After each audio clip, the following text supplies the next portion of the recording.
Bueno, pues estamos dándole continuidad a nuestra materia de epistemología en las ciencias humanas y sociales. En el caso de los anteriores clases que nosotros hemos venido tomando, hemos estado viendo las diferentes perspectivas epistemológicas de las ciencias humanas y de las ciencias sociales. Bueno, solo para hacer un pequeño repaso, nosotros hemos estado viendo algunas posturas del empirismo, el cual se está centrado en encontrar el conocimiento en las experiencias que las personas tienen directamente con el mundo, con los objetos. El racionalismo es otra corriente dentro de la epistemología de las ciencias humanas y sociales, las cuales hacen énfasis sobre la razón. El conocimiento es posible encontrarlo en el razonamiento, la abstracción, la argumentación, de tal manera entonces que el conocimiento se construye a partir de una postura racional. Vimos también que el idealismo es otra postura que nos ayuda a entender que la realidad interna de cada una de las personas es parte de una idea que se va moldeando, que se va prefigurando, ya sea a manera de una idea previa a nuestro conocer, de tal manera entonces que el idealismo pues es una manera de centrar el conocimiento en una idea previa incluso a la experiencia misma. En el caso del realismo veríamos esta búsqueda en la cual las personas entienden que la realidad está directamente en la realidad externa, ¿sí? Bueno, entonces, en este repaso que estamos haciendo vamos a dar cuenta que el idealismo considera que el conocimiento es una idea que el individuo tiene sobre la cosa estudiada, según aquí lo va a referir Immanuel Kant. El conocimiento entonces surge en la correspondencia entre la idea que tiene el sujeto y la relación con el objeto. Este conocimiento verdadero es lo que se corresponde con la realidad, de tal manera entonces que la idea es una representación de ese objeto, de tal forma que para Immanuel Kant lo que nosotros tenemos solo es el acceso a esas ideas, no necesariamente a ese saber concreto, a ese objeto que nos interpela en el mundo.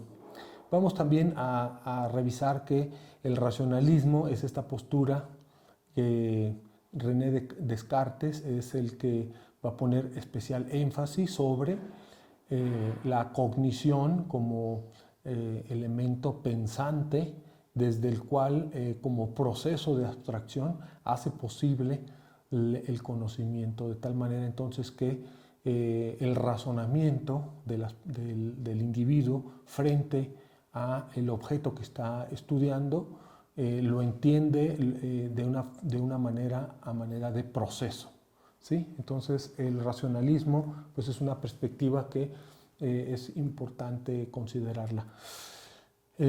Aristóteles es el exponente del realismo, el cual entiende que los hechos, ¿sí?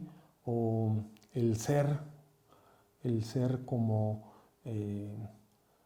realidad que está fuera del sujeto, ¿sí? Está más allá de sus posibilidades de acceso, de tal manera que el realismo supone de parte del sujeto un desentrañar lo que está más allá del ser, de una manera real. Bueno, el empirismo, que es una postura epistemológica mucho más reciente, va a estar centrado en de qué manera, ¿sí? Los sentidos nos permiten captar la experiencia directa de parte del sujeto que reflexiona, que está en contacto con las sensaciones, de tal manera que el empirismo es una manera de conocer mediante la certeza de observación sistemática, ¿sí?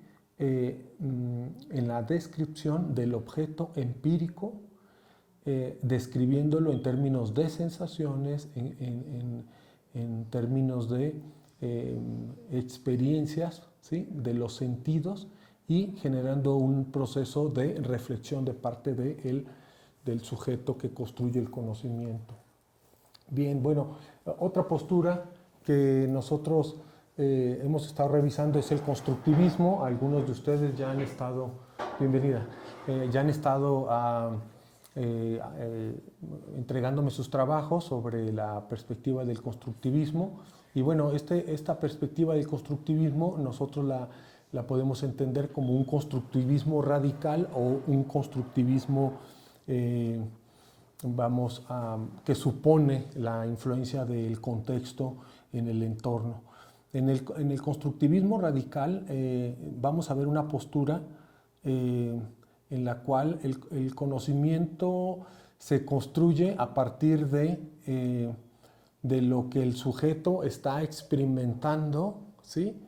Dentro de sí, de tal manera que el conocimiento es una experiencia que el sujeto construye dentro de su persona, ¿sí?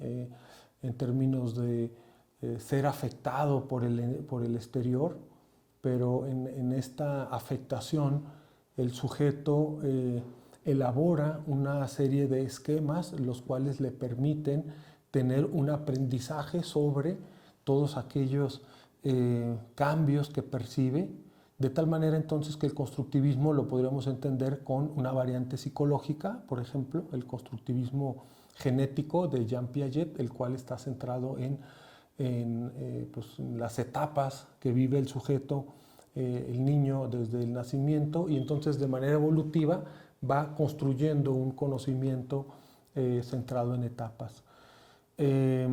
Otras posturas del constructivismo van a estar centradas en esto que se le conoce como la autopoiesis, que es una de las lecturas que hemos estado nosotros teniendo, que es de Humberto Maturana. Entonces Humberto Maturana va a estar interesado en dar cuenta de cómo el contexto gatilla sobre el individuo, ¿sí? El cual en una clausura operacional de acoplamiento estructural, este es un concepto muy de Maturana, construye una correspondencia interna con lo que sucede en el exterior, ¿verdad? Humberto Maturana no le llama esto esquema, ni le llama esto, vamos, como de alguna otra manera, sino le va a llamar simple y sencillamente como un acoplamiento estructural de los organismos respecto al entorno, ¿verdad? Bueno, estamos en la revisión de algunas de las perspectivas epistemológicas. Otra perspectiva epistemológica es el objetivismo, el cual está con la idea de que la representación del mundo es posible, así como lo establece el realismo, y entonces el sujeto lo que tiene que hacer es precisamente estar en esta experiencia directa, objetiva, ¿sí? Percibida por el sujeto. Incluso para algunos esta epistemología objetiva la podrían nombrar como un funcionalismo, ¿sí? Un funcionalismo de dar cuenta de cómo funciona un determinado mecanismo social, un determinado mecanismo organísmico, ¿sí? Y entonces este objetivismo lo podríamos ver en autores como Durkheim, que es un sociólogo del funcionalismo de la sociología francesa, ¿sí? Bueno, hasta aquí nosotros llegaríamos, aquí nos habíamos quedado, estamos en el repaso. La fenomenología, bueno, dentro del acompañamiento humanista, precisamente es una búsqueda que está centrada en que los sujetos, la persona, acceda a este mundo social de la vida y que desde este mundo social de la vida despliegue su intencionalidad de conciencia. Entonces, bueno, en el caso de la psicología, la antropología social, nosotros podríamos decir que el método fenomenológico es una aproximación a las ideas, a la construcción de las ideas en el despliegue de la conciencia cuando un sujeto está en el mundo de la vida actuando de acuerdo a sus valores, de acuerdo a sus propósitos, de acuerdo a sus búsquedas, a sus sentidos de vida. De tal forma entonces que el método fenomenológico es un método cualitativo que está pues con la encomienda de explicar la conciencia de los actores sociales dentro de un espacio del mundo de la vida. ¿Sí? Bueno, ¿ustedes tuvieran alguna pregunta, algo? ¿Nada? La fenomenología como método, ¿cómo se entendería? Como la ciencia de las ideas, vamos a decirlo así, como el método de exploración de las ideas de parte del sujeto. A partir de una intencionalidad de la conciencia. La conciencia es, siguiendo a Husserl, la conciencia es una intencionalidad, siempre está con una intencionalidad hacia. Entonces en ese despliegue de la conciencia, por ejemplo, no sé, hay una acción concreta en el mundo. Entonces esa conciencia es posible estudiarla, ¿sí?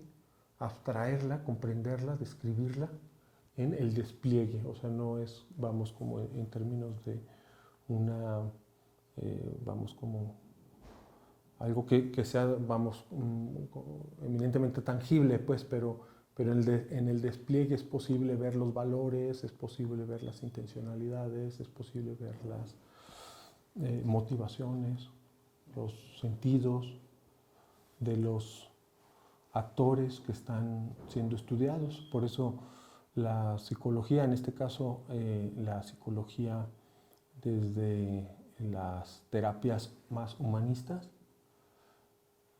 la terapia gestal, el enfoque centrado en la persona, las terapias psicocorporales, el mismo psicodrama, son modelos psicoterapéuticos que tienen un método de estudio de la conciencia, en el despliegue, ¿verdad? La intencionalidad, ¿verdad? ¿Cuál es la intención tú? ¿Para qué haces esto?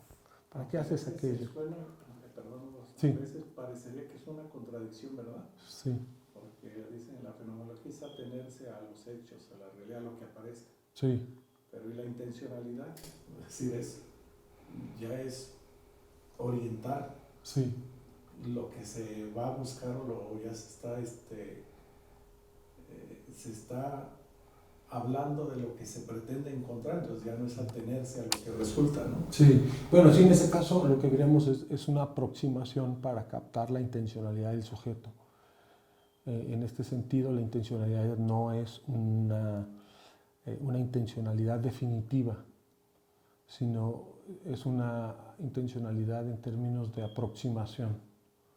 Es decir, por ejemplo, es posible, ¿verdad? Cuando estamos en un estudio de las intencionalidades, por ejemplo, de, no sé, de un sujeto concreto, pensemos un sujeto como, no sé, mujeres jefas de familia, ¿sí? En situación de vulnerabilidad social, pensemos esto. ¿Cuáles son sus intencionalidades al momento de ordenar su jerarquía de prioridades en su vida? ¿Sí? Entonces, bajo este método fenomenológico, lo que estaríamos teniendo es una aproximación a esa intencionalidad de las acciones de estas mujeres que están, por ejemplo, con doble jornada laboral o con trayectorias laborales discontinuas, ¿verdad? Con trabajos de un lado, de otro, etcétera, para hacerse de un ingreso que les ayude a la, pues sí, a la subsistencia, pensemos. Entonces, pero esa intencionalidad en sentido último nosotros no lo podríamos, vamos a decir, como ya dar por establecido, ¿verdad? O sea, ya como esto es la intencionalidad última del sujeto, ¿no? Puesto que el sujeto, estando en el mundo de la vida, está en un constante cambio de decisiones, de sentidos, de búsquedas, de tal manera entonces que la fenomenología en este sentido es un método, o sea, de las ideas en constante transformación y cambio. O sea, no es un método estático, a diferencia de los otros métodos o de las otras epistemologías, sí que buscan vamos a decir, como lo estático, ¿verdad? El método positivista, sí, el método positivista o neopositivista busca vamos a decir, como lo estático de la acción del sujeto para llegar a conclusiones ya definitivas, ¿sí? Pero en el caso de la fenomenología, sí no es una... No depende del sujeto. Sí, es... Y esto tiene implicaciones pues, en el acompañamiento humanista o en la visión, humanista, la cual, como está interesado más bien en el proceso de configuración de la persona en términos de sus creencias, de sus valores, de sus identidades, entonces este método fenomenológico nosotros lo podríamos entender como un método que tiene un mayor alcance que los otros, puesto que los otros configurarían a un individuo como en un portaobjetos para observarlo en un microscopio, ¿verdad? Pero ver así a la vida, al ser humano, resulta completamente limitativo, pues. En cambio, la fenomenología sí tiene, digamos, una mayor ventaja en términos de método, de abordaje epistémico, puesto que está centrado en los procesos que los sujetos están viviendo en el mundo de la vida. ¿Sí? Bueno, ¿vamos? ¿Sí vamos? Espero que sí, yo espero que sí. Igual y vamos. Es porque en la filosofía, fíjate que sí. se dice que Sí. las ciencias que son duras, las ciencias que llevan el método científico son más descriptivas, sí. Describen. En cambio, toda la filosofía, de donde procede la fenomenología, sí. son más explicativas. Sí, son más explicativas. Más explicativas y menos descriptivas. En cambio, las otras describen un objeto estático. En términos de números y en búsqueda de principios, de leyes, ¿verdad? Que de alguna otra manera, lo que vamos a ver aquí, en qué manera esta visión positivista ha influenciado la psicología para la matematización de la psicología. O sea, ponerle números, ¿verdad?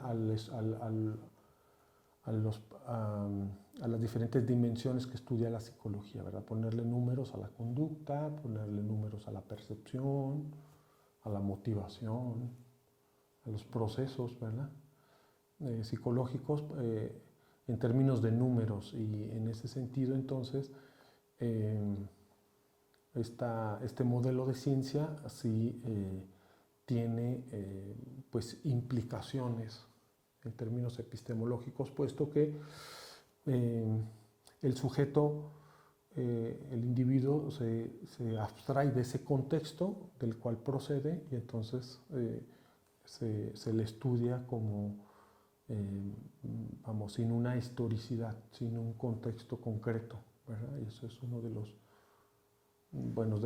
las consecuencias de adoptar una postura positivista en la psicología, ¿verdad? ¿Qué es la pretensión? Sí, bueno, el tema es de que diferentes modelos en la actualidad de la psicología, como la neuropsicología, las neurociencias, que tienen un sustento del neopositivismo, ¿verdad? En esta lectura de la explicación centrado en una región neuroanatómica, buscan vamos a decir, como esta causalidad lineal, ¿verdad? Causa y efecto, que lleva a un resultado, y entonces establecer la explicación en una región neuroanatómica del cerebro. Pero El tema es que, y la persona, o sea, la persona en términos de sus motivaciones, sus búsquedas, sus sentidos de vida, ¿dónde queda, verdad? De tal manera que el método fenomenológico lo que nos ayuda es precisamente a recuperar a la persona dentro del mundo de la vida, ¿sí? El mundo de la vida, el cual supone que el sujeto pueda tomar una decisión en vez de otra y que no sea algo predecible, sino que sea algo sujeto a una serie de diferentes elementos que influyen sobre su comportamiento, ¿verdad? Su actuar. Estaba con unos muchachos de psicología, les decía el peligro que corre la psicología si sigue por ese riel, exagerando, decir, no es del todo cierto, pero es una posibilidad de que van a llegar el momento, sobre todo los que insisten que es una ciencia dura y que, por ejemplo, basándose en la neurología, en el proceso, es decir, que la están llevando a un lugar donde ellos mismos la están entregando a la medicina, por ejemplo, ¿no? Sí, a la tecnificación. Momentos donde dicen, pues este tema, si es así como dices, es neurológico, es cromosoma, del cromosoma, es de esto, pues te despiden a ti como psicólogo porque ahí es una cuestión de médico, claro, de neuro, sí, no de un psicólogo, ¿no? Sí, eso supondría, por ejemplo, que, por ejemplo, ante una alteración de la personalidad o de la conducta anormal, ¿verdad? En términos de psicopatología, significaría entonces hacer una intervención, ya sea de alguna electroestimulación en alguna región del cerebro, para tener un cambio en la conducta, en el comportamiento de los individuos. Entonces sí, es el peligro de los reduccionismos en esta perspectiva de la neurociencia. Claro está que la neurociencia, si quieres, acá está súper bien. Sí, adelante, bienvenida, bienvenida, llegaste súper bien. Ah, sí, es que la escalerita está buena, ¿no? No, deje usted, me fui hasta el café. Ok, Y de repente para acá. No, ya no regreso. Ay, disculpen. Sí, bienvenida. Estamos revisando. Perdón. Melissa dice que se fue también a Quinto, que ya viene. ¿No leyó el correo? Yo creo que no. Bueno, Aquí estaba en la mañana. bien. Pero bueno, tú respiras. Sí. Si no te prendemos el aire. No, está bien. Me agité. Disculpe. Sí, bueno, el tema es, o sea, en esta postura reduccionista donde es una epistemología causa y efecto en una secuencia lineal, ¿verdad? O sea, suponer entonces que la explicación última la podríamos nosotros encontrar en las circunvoluciones de la corteza cerebral. Esa, sin duda alguna, que sería como regresar a estas posturas de la frenología del siglo XVIII, ¿verdad? Siglo XVIII, siglo XIX, ¿no? O sea, es una postura así. Por ejemplo, para Humberto Maturana, esta postura, él entendería que el sistema nervioso central no estaría solo determinado por la corteza cerebral y por la médula espinal, sino que el sistema nervioso él lo puede entender como la interconexión en términos sistémicos de cómo el contexto está gatillando, ¿sí?, la respuesta del individuo para que realice estos acoplamientos en términos de la conexión neuronal, dendrita con dendrita, dendrita con axón, y entonces hacer estas, vamos a decir, como estimulaciones neuroeléctricas, ¿sí?, pero a partir de la respuesta con el entorno. Y entonces ahí lo que nosotros veríamos es, si bien está conectando vamos a decir, el sistema nervioso central, lo está poniendo en relación del contexto en el cual se encuentra, ¿sí?, y en qué medida este contexto está influyendo en las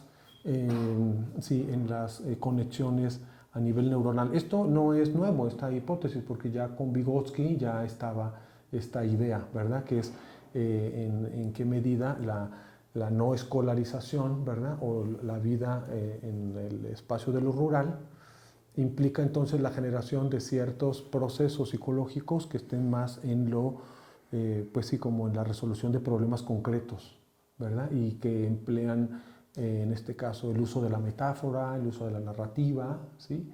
Como recursos cognitivos para explicar los sucesos del entorno.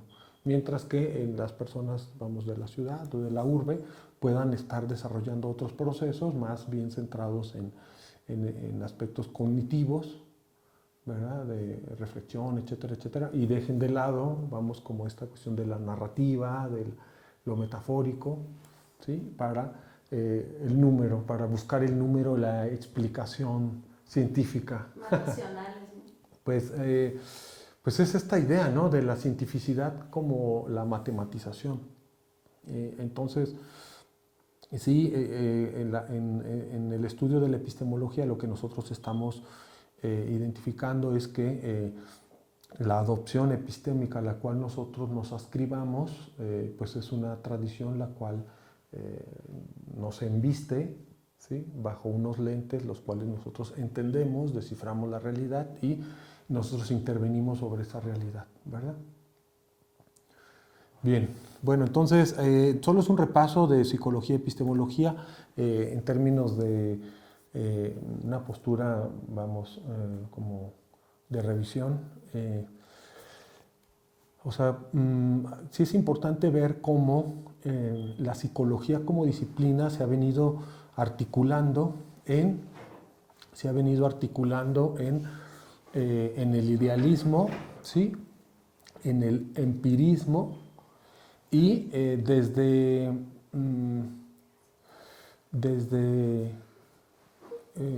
pues sí, como vamos a decir, como la fundamentación científica de la psicología, cómo se vino dando en cada uno de los contextos, ¿no? En el caso de Pavlov, podríamos ver una psicología más centrada en la reflexología o la respuesta del condicionamiento clásico, ¿sí? Centrada en la conducta, en la observación de la conducta en términos de cómo tiene una respuesta de asociación fisiológica, ¿verdad? Muy todavía, pues sí, muy reflexica, vamos a decirlo así, o anclado a lo fisiológico. En el caso de Wilhelm Wundt, que es como se le considera el padre de la psicología, él lo va a entender como la estructura de la mente, es decir, como una especie de disco, ¿verdad? Que todas las personas poseemos, y entonces en ese disco se graban los procesos, ¿verdad? Se graba el proceso de la memoria, se graba el proceso de la percepción, el proceso de la atención, y entonces es como si fuera un disco, vamos a decir, de acetato, que tiene objetivamente cierta forma de estructura, Un espacio, ¿sí? Sí, un espacio. Entonces, pues esto estaríamos hablando de una estructura de la mente, la cual pues sí llevó a Wilhelm Wundt en el laboratorio en Alemania a hacer investigación, ¿verdad? De la memoria, ¿sí? Y los diferentes procesos mentales, ¿sí? En el caso de Fechner, bueno, pues es también una postura en la cual es el organismo dentro de un desarrollo psicofisiológico, ¿sí? Y entonces ahí veríamos en qué medida la psicología nace con estas, vamos a decir, explicaciones experimentales, ¿sí? Que buscan desmarcarse de un idealismo, ¿sí? O una cuestión racionalista de la mente, ¿sí? Es decir, la psicología está como disciplina, la entenderíamos entonces como un campo en tensión, ¿sí? En tensión epistemológica, en la cual nosotros veríamos los diferentes protagonistas en términos de lo histórico, cómo están cada uno de ellos definiendo la psicología de acuerdo a un posicionamiento epistemológico, ¿sí? Aquí estamos entonces en el 1800, ya pasamos al 1900, entonces en el 1900 lo que nosotros observamos es una postura de Sigmund Freud, el cual va a retomar las bases idealistas y racionalistas, ¿sí? Irracionalistas sobre todo de Nietzsche, ¿sí? El empirismo, ¿sí? En términos de lo objetivo, ¿sí? Es decir, el estudio del síntoma, cómo el síntoma es una representación de las energías de la estructura psíquica, la cual se configura, ¿sí? En términos de una respuesta, ¿sí? De organización psíquica, ¿verdad? En el caso del síntoma de angustia, ¿sí? O del síntoma de obsesión, lo que podríamos nosotros decir en términos psicoanalíticos es esta energía de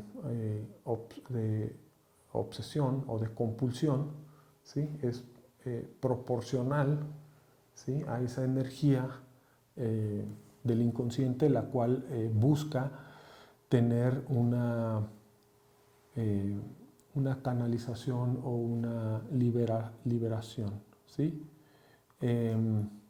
Y entonces, bueno, este abordaje epistemológico desde el psicoanálisis supone entonces que la persona, ¿sí? El individuo, va a estar siempre en una tensión respecto de las demandas del contexto histórico en el cual se encuentra, y entonces el síntoma es algo característico a una época histórica, a un contexto social, entre más represivo, ¿verdad? Un contexto, pues sí, más características de no sé, de histeria o de ciertos síntomas, pues, que estén dando cuenta de esta represión, ¿verdad? Bien, claro está que esta postura psicoanalítica luego después vino adoptando otras modalidades, ¿sí? Para dar cuenta de cómo el malestar humano se va expresando de acuerdo a diferentes momentos históricos, culturales que viven los individuos, y ahora ya es posible más bien hablar de los psicoanálisis, ¿sale? Pero en un principio el psicoanálisis lo podremos entender como una epistemología que pone al centro a la psique, y este funcionamiento de la psique está en una tensión de energía, ¿sí? La cual está en la represión, en la liberación, ¿sí? En la liberación mediante un síntoma. Bueno, aquí veríamos entonces que las emergencias de las corrientes psicológicas como el psicoanálisis, el conductismo, el humanismo, el existencialismo, la fenomenología, el cognitivismo, la misma terapia familiar, que sería la epistemología de cibernética, ¿sí? Surgen como diferentes expresiones psicoterapéuticas que se sustentan en diferentes principios epistemológicos, ¿verdad?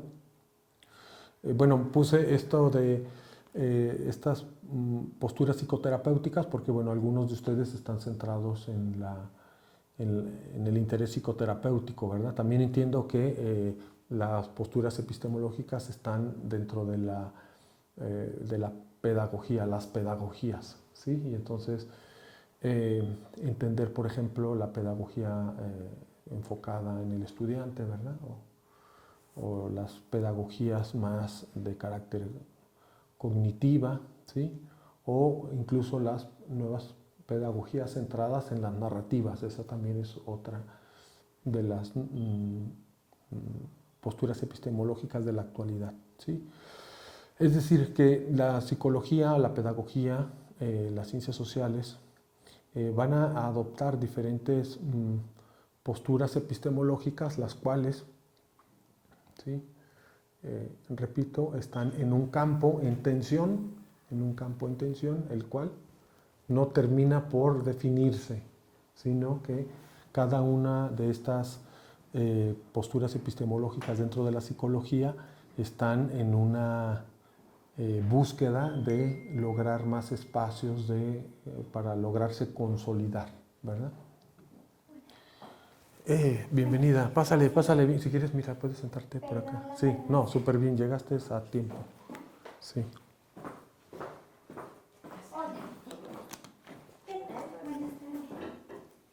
Súper bien, ¿qué tal? No, no te preocupes, estás súper bien. Bueno, entonces, ¿cómo vamos? ¿Cómo escuchan esto? Que las diferentes corrientes psicológicas van a tener, pues sí, un fundamento epistemológico. ¿Cómo escuchan ustedes eso? Sí, sí, muy lógico, sí. Claro. Bien, lo que nosotros podríamos decir es de que cada una de las posturas epistemológicas, pues sí, puede tener un proceso incluso de institucionalización muy concreto, ¿verdad? Y entonces, en el caso, por ejemplo, del psicoanálisis, desde un inicio, el proceso de institucionalización se vio dado no dentro de las universidades, sino más bien fue dentro de los diferentes institutos de los psicoanalistas más destacados. Comenzaron ellos a formar en cada una de las ciudades en Europa, y luego después en Estados Unidos, posteriormente en América Latina. Y bueno, en el caso del conductismo lo que veríamos es de que es una psicología que sí, más bien ahí es al revés. El conductismo es una psicología que nace en espacios universitarios de laboratorio con una subvención económica universitaria, ¿sí? Y no en institutos, es decir, no hay institutos de conductismo, ¿verdad? Sino que más bien hay pues universidades, ¿verdad? En el caso de México estaría la Iztacala, ¿sí? Que es donde se dio mayormente el conductismo en México, ¿sí? El caso del humanismo, bueno, el humanismo es una mezcla de dos posturas, vamos a decir, institucionales, en las cuales se da por un proceso universitario, es decir, Carl Rogers, Abraham Maslow, ¿sí? Son dos protagonistas de la psicología humanista, los cuales hacen su carrera en espacios universitarios, ¿sí? Pero también hay espacios de institutos los cuales retoman estas ideas del humanismo, el cual busca desmarcarse de, vamos, como de esta visión del psicoanálisis, en donde suponían que todos los síntomas están sujetos a sospecha porque son parte del reflejo de la estructura psíquica del individuo, y entonces el humanismo más bien pone el foco en las potencialidades de los sujetos como,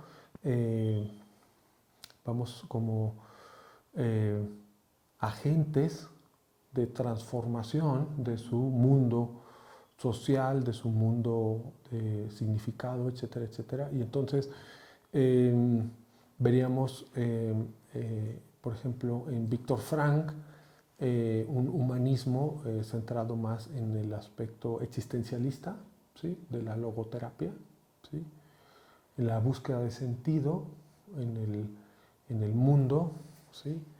Que las personas están viviendo, y bueno, también en el despliegue de su conciencia en términos de cuáles son sus significados, sus sentidos de vida respecto a lo que ellos están buscando desde su voluntad, ¿sí? Para Viktor Frankl es posible entonces decir que la fuerza de la voluntad se corresponde con la fuerza de sentido, el cual el individuo está en el mundo, el cual construye, ¿sí?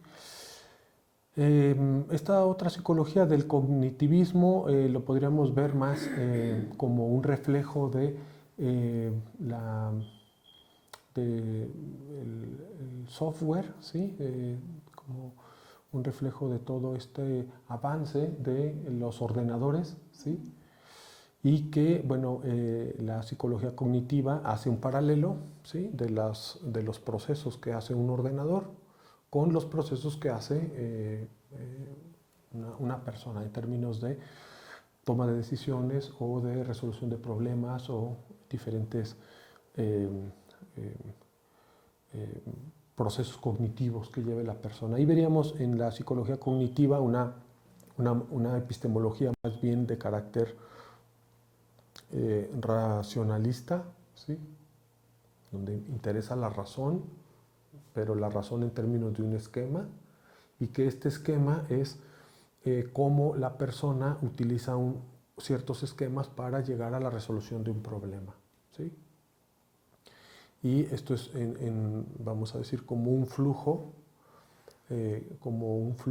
de, vamos a decir, como de bloques de procesamiento de la información, en donde, ¿sí? La psicología cognitiva pone especial énfasis sobre todo en el tema de la atención, ¿no? Cómo la persona atiende al contenido, ¿sí? El procesamiento en términos de la memoria, ¿sí?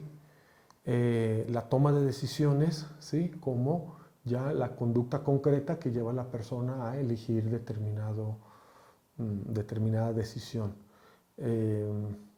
Esta epistemología, bueno, ha sido subsumida ahora en la actualidad en las neurociencias, ¿verdad? La cual, pues la psicología cognitiva, pues tiene un fuerte paralelo con ciertos procesos de esquemas y las estructuras neuroanatómicas, ¿verdad? Ahí veríamos como estos modelos que son de epistemologías más bien afines tienen entonces a aglutinarse, ¿sí? Y a formar esto que en la lectura de Imre Lakatos nosotros podríamos ver como la elaboración de programas de investigación, ¿sí? Un programa de investigación significa la sumatoria de una serie de modelos de descripción de la realidad que son afines y que vamos a decir, se aglutinan para, pues sí, tener una mayor eficacia, ¿sí? Y una mayor, contundencia en eso que están describiendo, ¿sale? Es posible incluso que la terapia sistémica, bajo la epistemología de la cibernética, ya sea de primero o de segundo orden, se relacione más con la psicología cognitiva, ¿sí?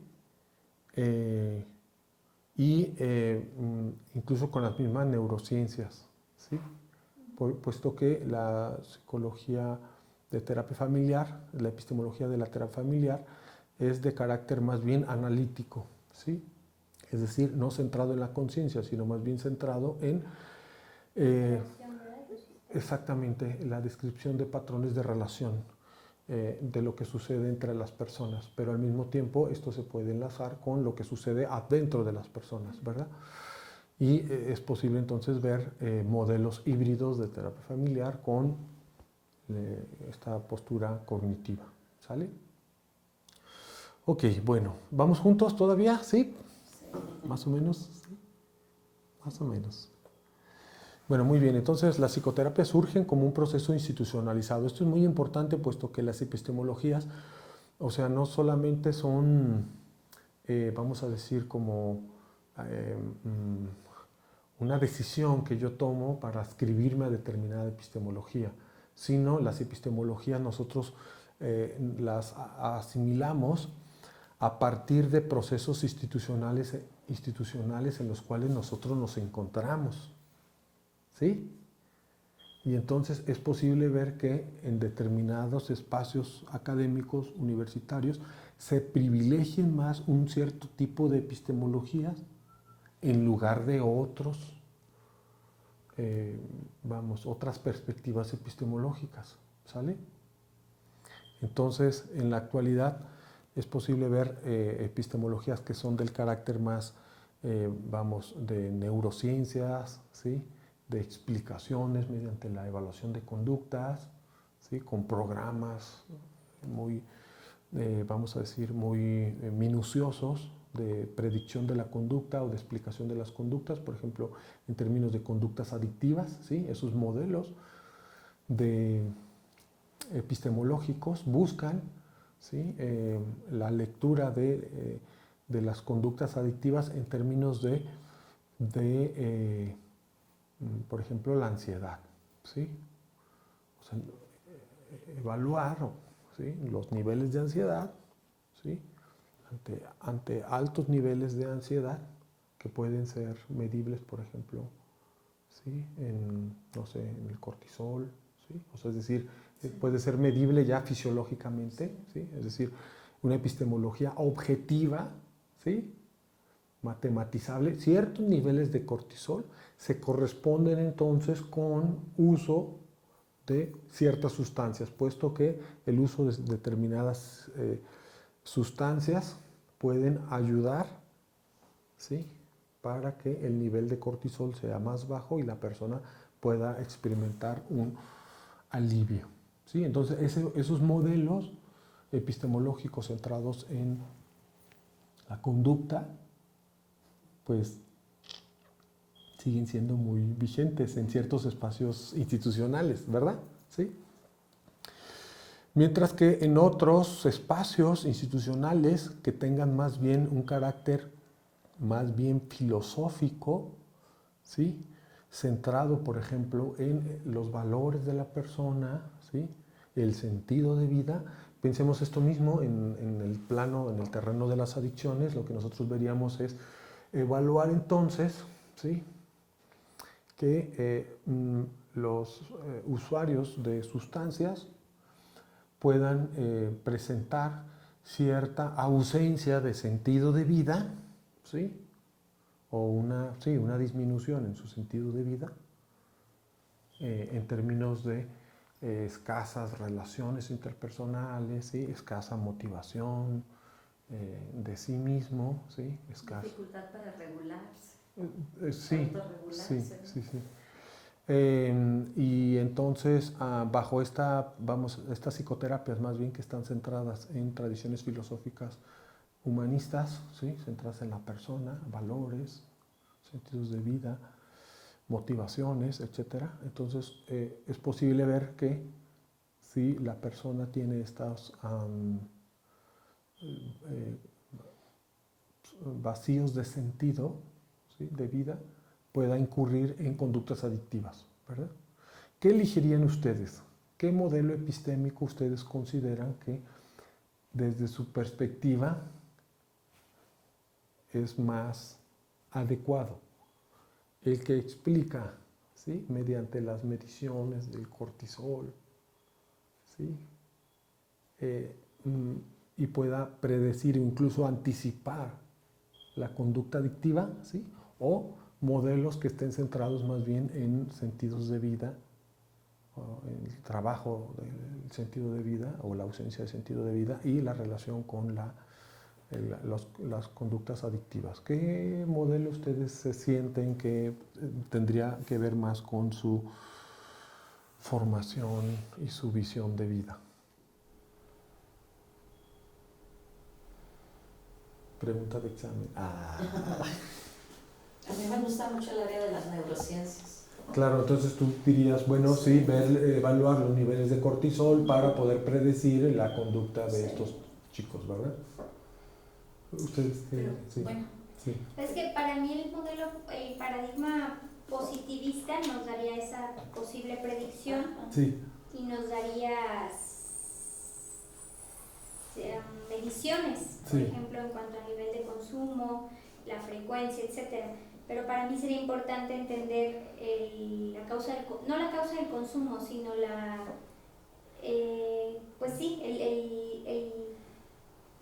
¿qué factores están influyendo? ¿No? Más bien como qué papel juega Sí. la sintomatología que presenta, en este caso el consumo, dentro de la interacción familiar. Claro. Sí. Ahí, Creo sí. que es difícil separarlo de repente, ¿no?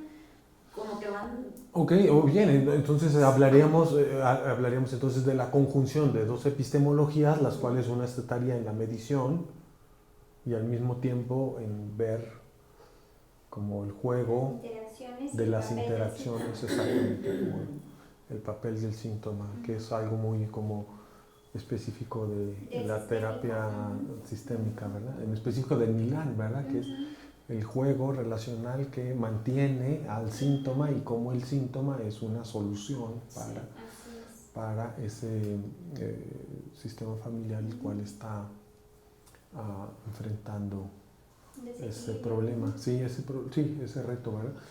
Sí, o sea, lo que nosotros veríamos entonces es de que, o sea, la elección de una epistemología supone entonces una manera de ver y explicar el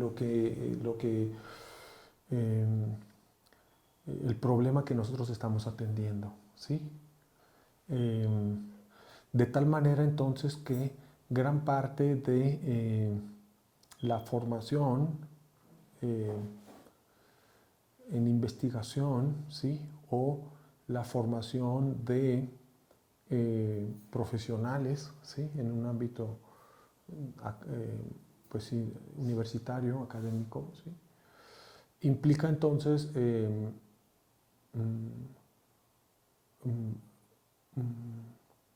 el efecto de la epistemología que nosotros elegimos, ¿sí? Puesto que de acuerdo a la epistemología que nosotros elegimos, es la manera en la cual nosotros describimos el problema o la realidad, ¿sí? O sea que la epistemología es unos lentes bajo los cuales nosotros describimos la realidad, son unos lentes bajo los cuales nosotros explicamos la realidad. Pero lo que nosotros tenemos que saber es de que esos lentes no son los únicos que explican la realidad de esa forma, sino que hay otros lentes, es decir, lo que acabamos de ver es una epistemología empirista, una epistemología racionalista, una epistemología realista, una epistemología más fenomenológica, y cada una de estas supone entonces unos lentes bajo los cuales nosotros describimos la realidad. ¿Sí? Ok, muy bien. Entonces, bueno, esto es de Bertrand Russell. Más bien me gustaría pasar a ciertas conclusiones que me parece que ya podemos ir teniendo. Sí, estas conclusiones son las que ahorita vamos a ver aquí. Aquí. Muy bien, entonces, bueno, estas conclusiones son en términos de las posturas epistemológicas las cuales hemos estado nosotros revisando.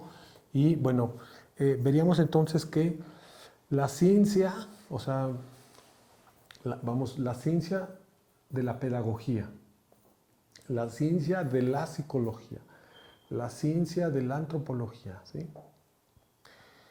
Y sus teorías científicas que proceden de cada una de estas ciencias dependen de principios filosóficos, ¿vale? Es decir, el psicoanálisis depende de principios psicológicos, ya lo vimos como el idealismo, ¿sí? El empirismo, entre otros, ¿sí? El conductismo depende de una postura neopositivista, de explicar o predecir o establecer leyes o principios que nos ayuden a entender la conducta, ¿sí? En este caso, el principio filosófico podría ser el pragmatismo, ¿sí? La psicología conductual, ¿sí? Bien. El método hipotético deductivo, ¿sí? El método hipotético deductivo es aquel que nosotros utilizamos de manera reflexiva, ¿sí? Como esto a manera de silogismo, de decir, todos los hombres son malos, no sé, o todos los hombres son infieles, ¿sí? Pedro es hombre, por lo tanto, Pedro es infiel, ¿sí? O sea, es decir, en esta postura de hipotético deductivo es del todo hacia las partes, ¿sí? Es en esta postura muy, vamos a decir, teórica, que nos desmarca de lo concreto, ¿sí? Y entonces, bueno, también asumir una postura demasiado teórica, pues en esto sí no nos ayudaría, ¿verdad? Pero a su vez también el método inductivo que coloca el conocimiento sobre la corroboración de los datos empíricos, ¿verdad? También es interpretado bajo ciertas premisas teóricas. Eso supondría, por ejemplo, decir, ¿sabes qué? Un adolescente, ¿verdad? Usuario de sustancias, inicia su consumo en tal edad, ¿sí? Otro adolescente de otras características también inicia su consumo en esta edad. Sería un error decir, todos los adolescentes inician su consumo en esta edad, pues sería una extrapolación tremenda, ¿verdad? Aunque nosotros tengamos la evidencia empírica, pero eso no supone que todos los casos sean universales, ¿sí? Ok, muy bien, entonces la ciencia es un caminar, o sea, la ciencia de la psicología, la ciencia de la pedagogía, la ciencia de la antropología es un caminar con zancos en un terreno pantanoso. ¿Cómo ven esa metáfora? Pues sí, porque va a depender precisamente con la óptica que observemos nosotros la realidad, ¿no? Sí. O sea, eso supondría que las teorías psicológicas pueden tener una relatividad. ¿Sí? Oh, pero cielo, ya llevo 20 años en el psicoanálisis, ya llevo 20 años en la terapia familiar, ya llevo 20 años en el conductismo. Me estás diciendo entonces que mi teoría es caminar sobre zancos en un terreno pantanoso. O sea, es adoptar una postura, vamos a decir, de revisión crítica de la teoría bajo la cual nosotros establecemos nuestros supuestos. ¿Sí? O sea, las teorías en psicología, las teorías en pedagogía o en antropología requieren estar en una constante revisión para no caer en estos como presupuestos ya, aún a pesar, ¿verdad?, de la realidad. Decir, no, la teoría se corrobora independientemente de los casos, ¿sí? Ese sería un absurdo. Bueno, muy bien, entonces las teorías científicas dependen del paradigma desde el cual nosotros interpretamos, ¿sí? Es decir, sí, el paradigma es el paradigma epistemológico desde el cual nosotros interpretamos, ¿verdad?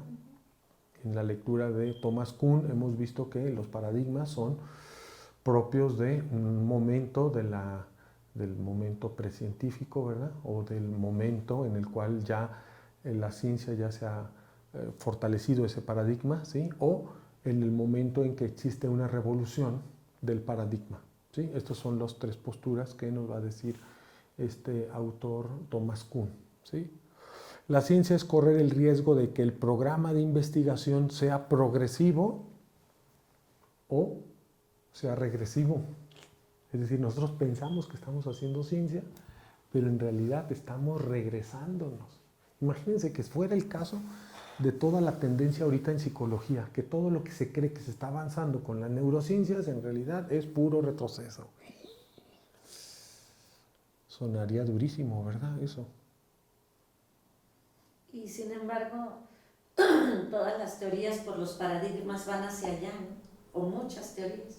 Conforme la ciencia va avanzando, se van descubriendo cosas distintas, como el caso de la frenología que hablabas cuando llegamos, ¿no? Sí. A principios del siglo pasado, que era la manera en cómo se evaluaba todo lo que era la función cerebral, de acuerdo al tamaño del cerebro y dónde estaban ubicadas ciertas zonas. Hoy sabemos que eso ya está rebasado. Sí. Entonces los mismos paradigmas van cambiando de acuerdo a cómo va avanzando la ciencia, no es estático, pues. Sí, eso supone entonces que dentro de las mismas ciencias cognitivas, ¿verdad? O las neurociencias, exista una postura reflexiva sobre el hacer, de los neurocientíficos. O sea, los neurocientíficos no solamente están en los laboratorios haciendo experimentos, ¿verdad? En términos de atención, lenguaje, motivación, emociones, que son ahorita los temas que se están investigando desde la neurociencia, sino que esos hallazgos que se están teniendo estén sujetos a una constante reflexión desde diferentes paradigmas epistemológicos, los cuales les permitan, ¿sí?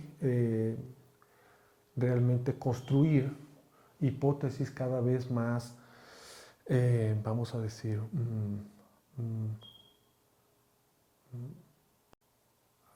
hacia un sentido progresivo de la ciencia. Esa es la idea. Sí. ¿Sale? Ok, muy bien. Entonces, la ciencia no es cierta, más bien tiene el riesgo de no ser corroborada en el futuro, ¿verdad? Es decir, esas hipótesis que estaríamos nosotros estableciendo a nivel de teoría requieren ser corroboradas en el futuro. La hipótesis o la teoría científica dependen mucho de la creatividad de los científicos, ¿verdad? Esta creatividad de los científicos que muchos científicos ya ahora están en esta, vamos a decir, en esta transdisciplinariedad, en donde los médicos están haciendo filosofía, ¿verdad? Algunos están interesándose en aspectos sociales, ¿sí? Y entonces es hacer esta transdisciplinariedad en la cual es posible ver que los neuropsicólogos entren en el terreno de las ciencias sociales, ¿verdad? Sí. Y eso es algo que algunos neuropsicólogos están empezando a realizar, ¿verdad? Es decir, salirse del laboratorio para decir, a ver, vamos a hacer este mismo modelo de estudio de hipótesis, lo vamos a ver en términos sociales, ¿verdad? Porque ya están viendo esa posibilidad de la transdisciplinariedad. Ya pueden trabajar con los neuropediatras, pueden trabajar obviamente con el pediatra, la trabajadora social, la psicóloga, la psicopedagoga que haga los programas de intervención. O sea, ya no es posible ver a la ciencia como una sola disciplina, creo yo. Sí, es necesario ir integrando. Hacer como porque esto nos explica más lo que sucede. Sí, esa es la tendencia en educación también. Las neurociencias están teniendo un impacto fuerte en la educación para dar cuenta de los procesos de aprendizaje, ¿verdad? Y ciertos de todo lo que es la atención, la memoria, las funciones ejecutivas, cómo se pueden trabajar dentro del salón de clases. Sí, vamos a decir como los neurotransmisores que están involucrados en los procesos de aprendizaje, de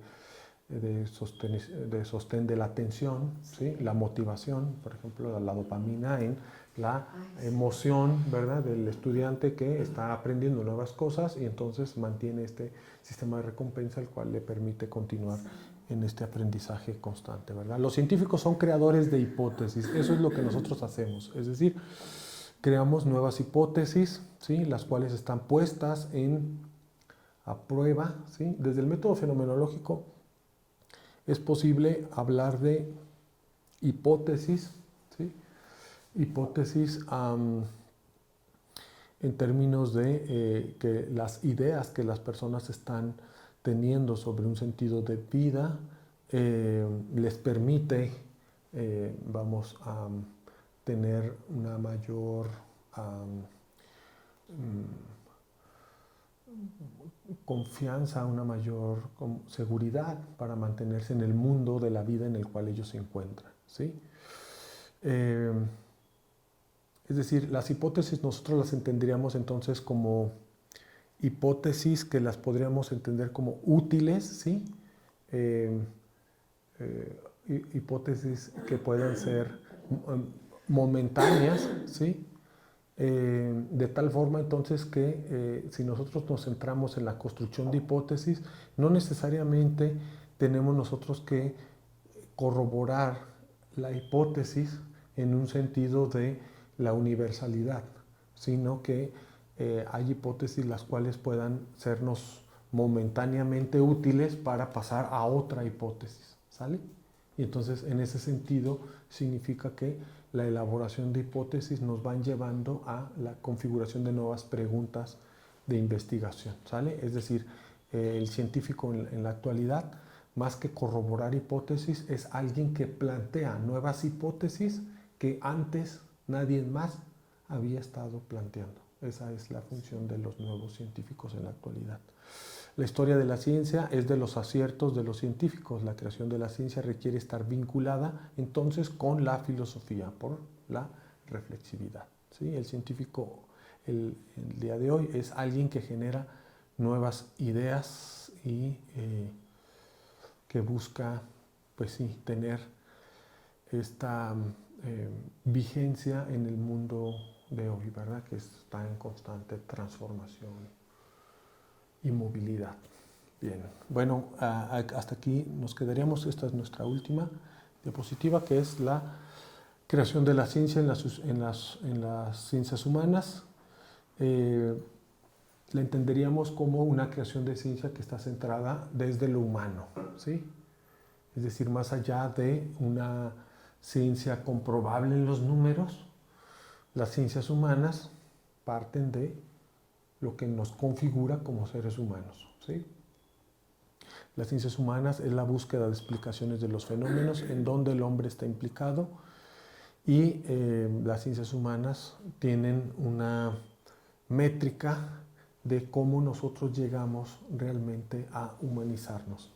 Y al mismo tiempo las ciencias humanas se interesan en conocer todas aquellas maneras de relacionarnos, los cuales nos restan, ¿sí?, nuestro proceso de humanización, ¿verdad?